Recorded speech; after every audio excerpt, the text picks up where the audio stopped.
বলেন তো দেখি, আমরা যখন ইন্তেকাল করে যাব তখন আমাদেরকে কই পাঠানো হবে, আসমানে না জমিনের নিচে? এই মুরব্বীরা কথা কন।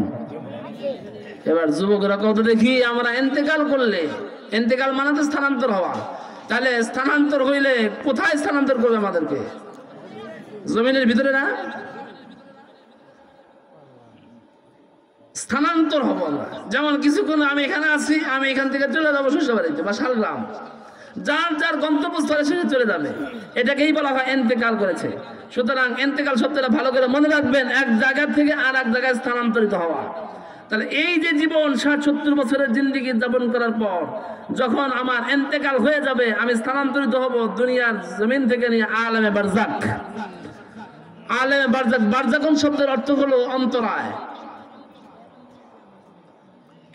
যেমন অন্য আয়াতের মধ্যে বলছেন, আল্লাহ তাআলা বলেন বারজাকুন লা ইয়াবগিয়ান ফাবি আইয়ি আলাই রাব্বিকুমা তুকাজ্জিবান।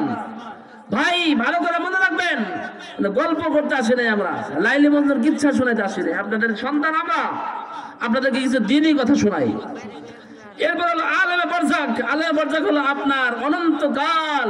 এটা কিন্তু চিরকাল না, চিরস্থায়ী না। এটা কিছু সময় আপনাকে কবরের জমিনে থাকতে হবে, কিছু সময় একদম আবাদুল আবাদ আপনি কবরের মধ্যে থাকবেন না। এটা বলা হয় আলেমে বারজাক। এখন ওই আলেমে বারজাকে যাওয়ার পর ইন্তেকাল হয়ে যাবে।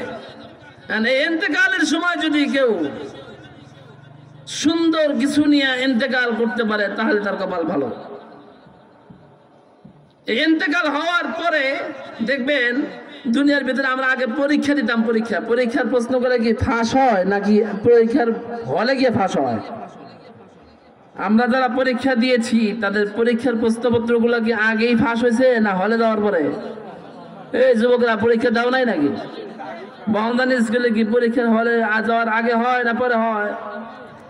দুনিয়ার তরিকা হলো যদি আগে হয় তাহলে জরিমানা হবে অথবা প্রশ্নপত্র বাতিল করা হবে।